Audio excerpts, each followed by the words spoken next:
All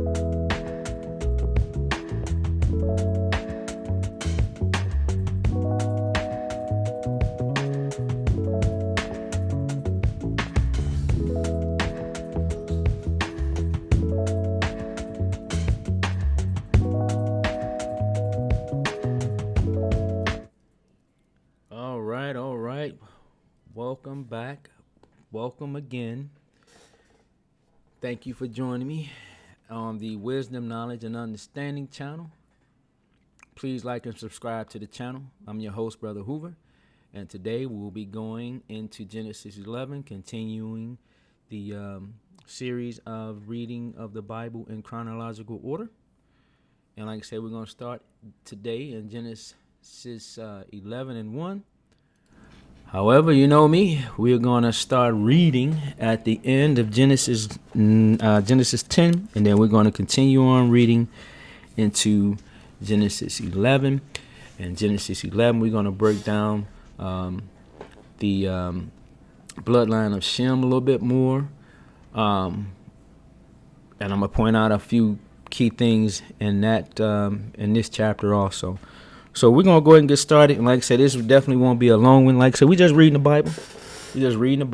I pray you got your Bible open, King James Version. Read along with me. Make some notes. If you got any questions, just shoot me a message, and we'll go from there, and we'll try to get it all figured out together. If not, we'll go to somebody who can help us. All right, so we're going to get started. Wisdom, Knowledge, and Understanding channel. Please like and subscribe. Genesis 10 and 31. We're going to start there, then we're going to go into 11.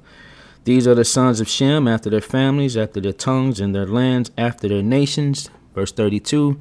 These are the families of the sons of Noah after their generations in their nations. And by these were the nations divided in the earth after the flood. And the whole Genesis 11 and 1. And the whole earth was one language and of one speech. And it came to pass, as they journeyed from the east, that they found a plain in the land of Shinar, and they dwelt there. And they said one to another, Go to, let us make brick, and burn them thoroughly. And they had brick for stone, and slime had they for the mortar.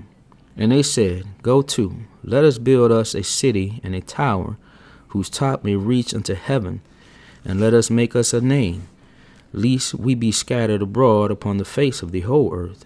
And the Lord came down to see the city and the tower, in which the children of men building, the tower of Babel.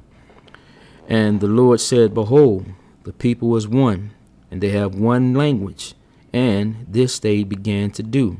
And now nothing will be restrained from them, which they have imagined to do. So basically he's saying, you know, they all can communicate with one another, and they come up with these grandeur ideas, and they start building them, and they'll achieve them. So he's going to do something. Verse 7, Go to, let us go down, and there confound their language, that they may not understand one another's speech.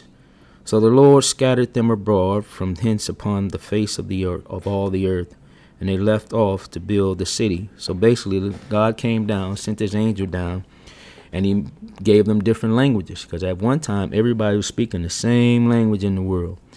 So he came down and gave them different languages now, you know, from English, Spanish, things like that. He just mixed up the languages. Let's say that. Where they couldn't communicate with one another. You had a group speaking, let's say, Spanish over here, a group speaking Italian over here, and so on and so on. So they stopped working on that tower of Babel. Therefore, this is the name of it called Babel, because the Lord did there confound the language of all the earth, and from thence did the Lord scatter them abroad upon the face of all the earth. All right, going into verse 10. These are the generations of Shem. All right, now we're going back into Shem. Shem was 100 years old and begat Ashad.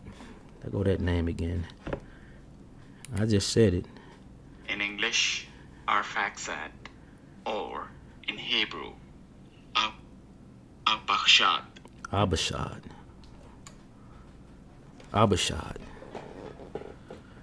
And begot Abishad 2 years after the flood. And Shem lived after he begot Abishad 500 years and begot sons and daughters. So sons and daughters are still being born. I think it was said earlier. Let me just pause it for a minute. Where am I at? Verse 11. How they talking about Cain, going way back to Cain in Genesis, I think 3, about Cain, where the Cain, as you will see,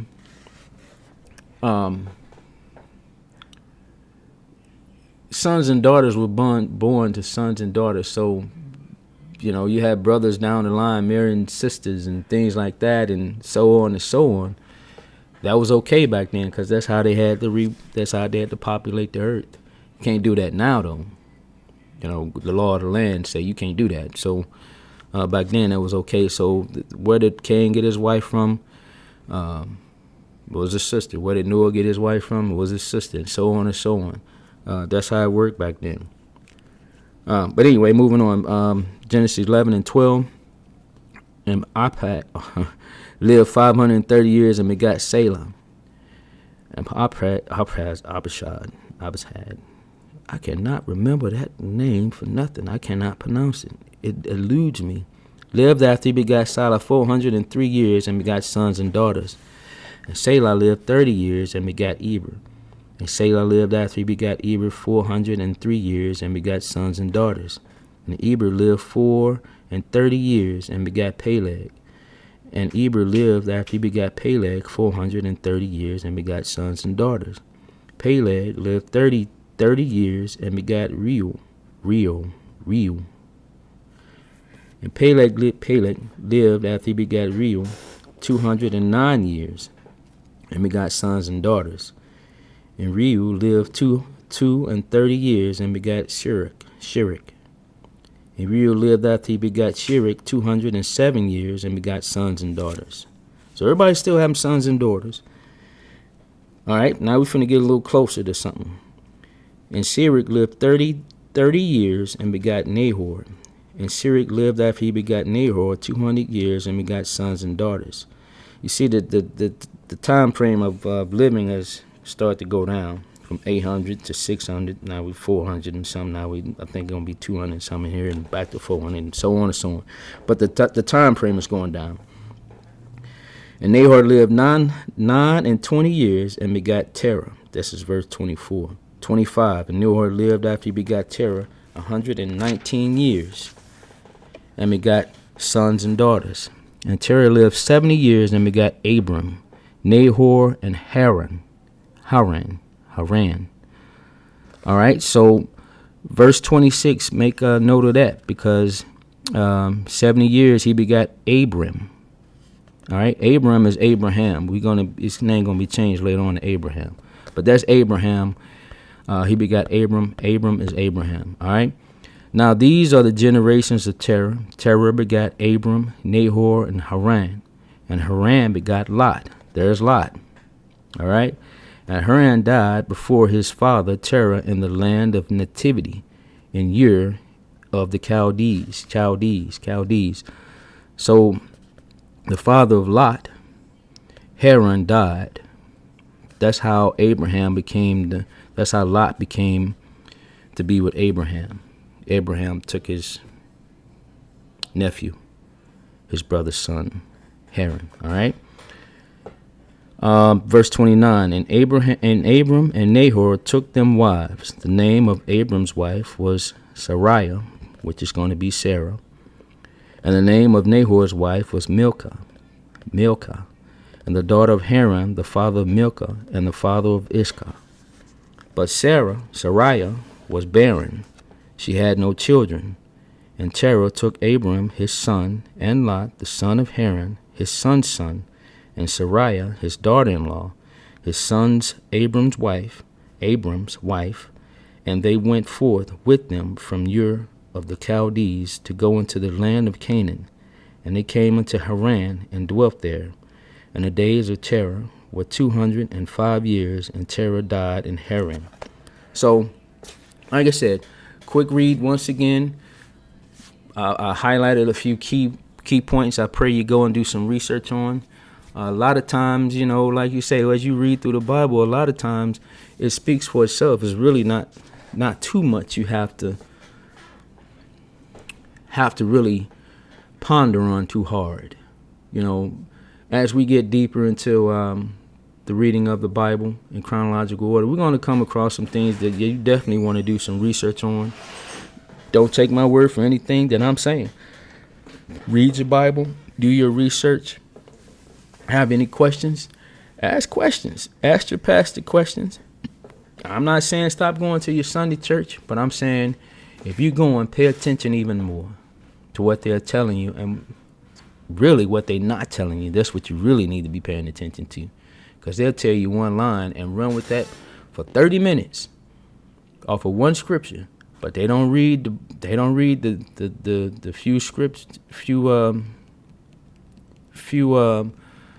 lines before it, and they don't read a few lines after it. That's very important that you read the entire thing, the Bible in this fullness, it's in this entirety, in this fullness. Don't just let them keep giving you bits and pieces, because them bits and pieces, they may cost you a whole lot in the end.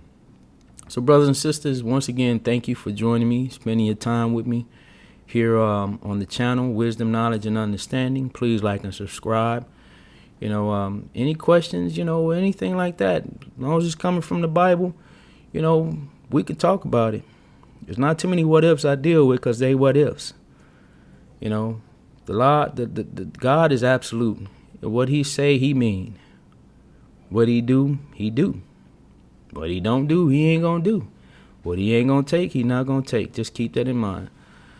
So once again, thank you for spending your time with me. Next, we're gonna go into Genesis 12. And like I said, we're going to break down some things even further. It's just reading the Bible, brothers and sisters. Come and join me. Just reading the Bible. That's all it is. So, until next time, I love you. Be safe. In Jesus' name, stay safe. Pray for understanding. And if you play with God's word, you're going to get played in the end. So until next time, be safe. And I love y'all. In Jesus' name.